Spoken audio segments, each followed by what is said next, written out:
ለኛ ነው ማዘን፣ ለኛ ነው ማልቀስ። የሚሰማን ስለቀረብን ነው። እሳቸው ምንም አልቀረባቸው። ከዚህ በኋላ አይናቸው ክፉ ነው የሚያየው፣ ጆሮአቸው ክፉ ነው የሚሰማው። በምድር ቢሰነብቱ ምን የሚያጓጓ ምን የሚያስመኝ ነገር አለ? ያለቀበት ዘመን ላይ ነው የደረስነው። አስጨናቂ ዘመን ላይ ነው ያለነው። አዎ በእግዚአብሔር የሚሞቱ ሙታን ብፁዓን ናቸው። አዎን ይላል፣ ከድካማቸው ያርፉ ዘንድ ስራቸው ይከተላቸዋል። ከሞት ወደ ሕይወት ነው የተሻገሩት። ከሚያልፈው ዓለም ነው ወደማያልፈው ዓለም የተሻገሩት። በተለይ በዚህ ዘመን የብዙዎቻችን በሽታ ጎጠኝነት ነው። እሳቸው ግን ሰውን ሁሉ በሰውነቱ ያከብራሉ፣ ከሁሉም ጋር በሰላም ይኖራሉ። ያንን ማሰብ፣ በፍቅር መኖር፣ ታጋሽ አባት ነበሩ። በትዕግስት መመላለስ። ድል የነሳው ሁለተኛውን ሞት አይሞትም ይላል ዚራ ዮሐንስ ምዕራፍ 2 ቁጥር 11 ላይ ድል የነሳው ክህደትን በሃይማኖት ድል የነሳው ኃጢአትን በጽድቅ ድል የነሳው ትዕቢትን በትህትና ድል የነሳው ሐሰትን በእውነት ድል የነሳው ርኩሰትን በቅድስና ድል የነሳው ጸብ፣ ክርክር፣ መቃቃርን በፍቅር ድል የነሳው ሁለተኛውን ሞት አይሞትም።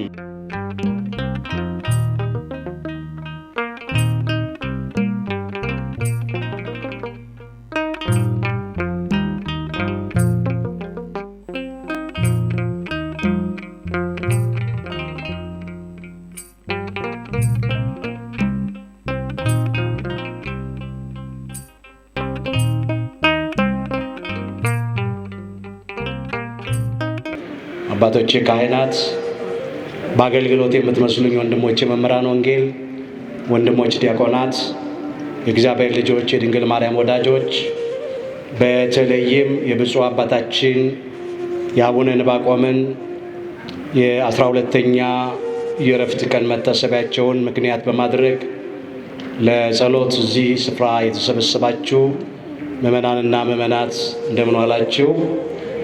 በቸርነቱ ሳይገባን የኃጢአታችንን ብዛት የሰውነታችንን ክፋት ተመልክቶ ሳያጠፋን ዕድሜ ለንስሐ ሰጥቶ ዳግም በቅድስናው ስፍራ ሰብስቦ ስሙን እንድንጠራ ቃሉንም እንድንሰማ የፈቀደልን የአባቶቻችን የቅዱሳን አምላክ የሰራዊት ጌታ እግዚአብሔር ስለማይነገረው ስጦታው ክብርና ምስጋና ይግባው።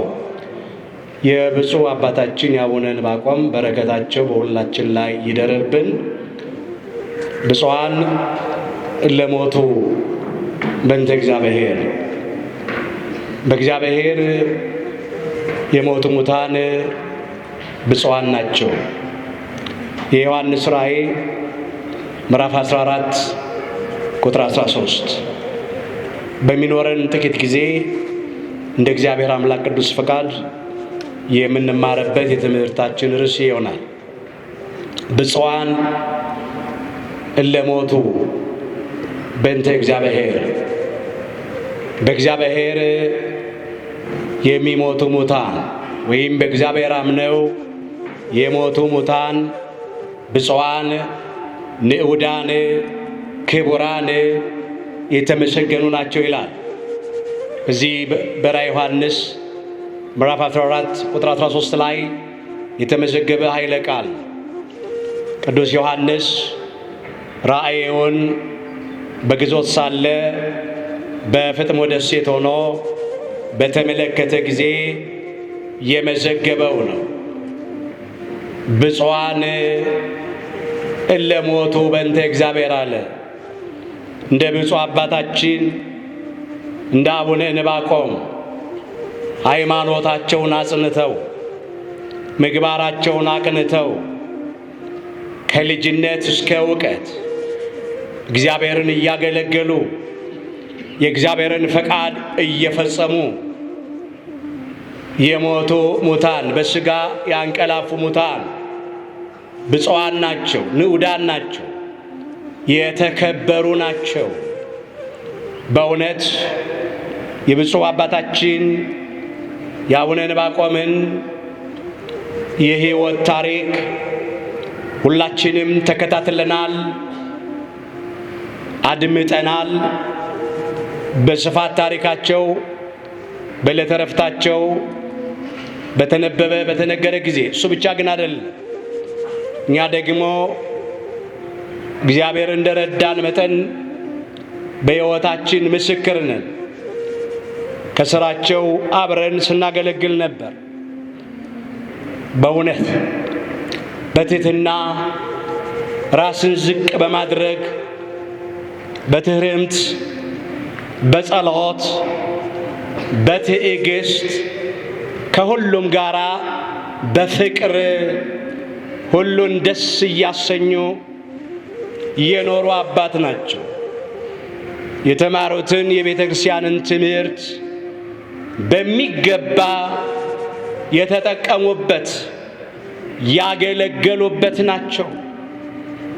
ብፁዓን ለሞቱ በእንተ እግዚአብሔር የሚለው ቃል ለእሳቸውና እሳቸውን ለሚመስሉ ይገባል። በእውነት ነው። እንደ እግዚአብሔር ፈቃድ ኖረው እንደ እግዚአብሔር ፈቃድ ሩጫቸውን ለጨረሱት ለነሱ ብፁዓን ንዑዳን ክቡራን መባል ይገባቸዋል። ብፁዕ አባታችን አቡነ ዕንባቆም ረዥሙን ጊዜ ያሳለፉት በሐዋርያ አገልግሎት ነው። ለራሳቸው ምንም አይነት ጊዜ ሳይሰጡ የሚያስጨንቃቸው ዕለት ዕለት የምእመናት ጉዳይ ነበር። የቤተ ክርስቲያን ጉዳይ ነበረ። እኔ በቅርብ አውቃለሁ። ጠረፍ ውስጥ በማይመች ሁኔታ በረሃ ውስጥ ቀን ሐሩሩ ቃጠሎ ከባድ ነው፣ ሌሊት ደግሞ ቁሩ ከባድ ነው። የላመ የጣመ የለም በዚያ ስፍራ። ለመጓጓዣ አይመችም። በእግራቸው እየሄዱ በሞተር ሳይክል እየሄዱ በበቅሎ እየሄዱ ባህሩን ደግሞ በጀልባ እየሄዱ እንቅልፍ አጥተው አገልግለዋል። ኃላፊነታቸውን በአግባቡ የተወጡ ናቸው። ወገኖቼ በቅርብ የማውቀውን ነው የምነግራችሁ። ሌሊት በጣም ብዙ መጻሕፍት ነው የሚያደርሱት። ቆመው ነው የሚያድሩት ሲጸልዩ። በጸሎት ተጠምደው ነው የኖሩት። እግዚአብሔር የወደደውን አደረገ፣ የፈቀደውን አደረገ። ወዘሰ ሞአ ኢይመውት ዳግመ ሞተ ይላል።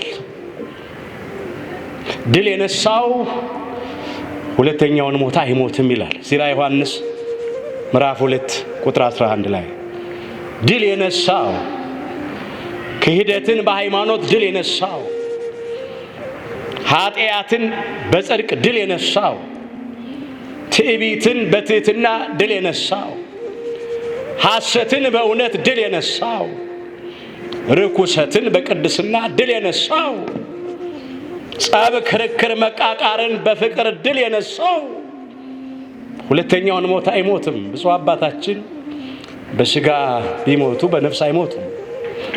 አንድ ጊዜ ቢሞቱ ሁለተኛ አይሞቱም። በሥጋ ቢሞቱ ቢያንቀላፉ ቢቀበሩ በመቃብር ፈርሰው በስብሰው አይቀሩም። ከሞት በኋላ ሕይወት አለ። ከመቃብር በኋላም ትንሣኤ አለ። ወዘሰ ሞአ ኢይመውት ዳግመ ሞተ ያለው ለዚህ ነው። ለእኛ ነው ማዘን፣ ለእኛ ነው ማልቀስ። የሚሰማን ስለቀረብን ነው። እሳቸው ምንም አልቀረባቸው። ከዚህ በኋላ ዓይናቸው ክፉ ነው የሚያየው፣ ጆሮአቸው ክፉ ነው የሚሰማው። በምድር ቢሰነብቱ ምን የሚያጓጓ ምን የሚያስመኝ ነገር አለ? ያለቀበት ዘመን ላይ ነው የደረስነው። አስጨናቂ ዘመን ላይ ነው ያለነው። እሳቸው የተመኙትን ያገኙት። መሄድ ይፈልጉ ነበር፣ ማረፍ ይፈልጉ ነበር። እግዚአብሔር ወስዷቸዋል። አዎ በእግዚአብሔር የሚሞቱ ሙታን ብፁዓን ናቸው። አዎን ይላል ከድካማቸው ያርፉ ዘንድ ስራቸው ይከተላቸዋል። ከሞት ወደ ሕይወት የተሻገሩት ከሚያልፈው ዓለም ነው ወደማያልፈው ዓለም የተሻገሩት። የበለጠ በሰማይ በግልጥ ደግሞ ምንም ሳይሰወርባቸው እግዚአብሔርን ከ24ቱ ካህናተ ሰማይ ጋራ ከሰማያውያን ከብርሃናውያን ከእሳታውያን ቅዱሳን መላእክት ጋራ ያመሰግኑታል።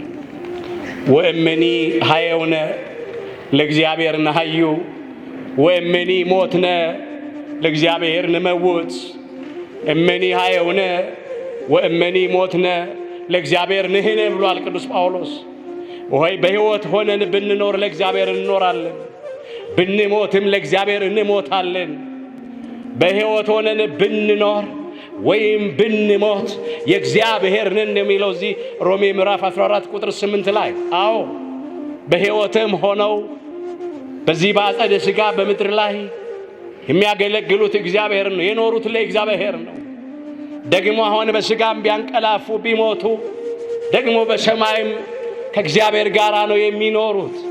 የቀረባቸው ነገር የለም።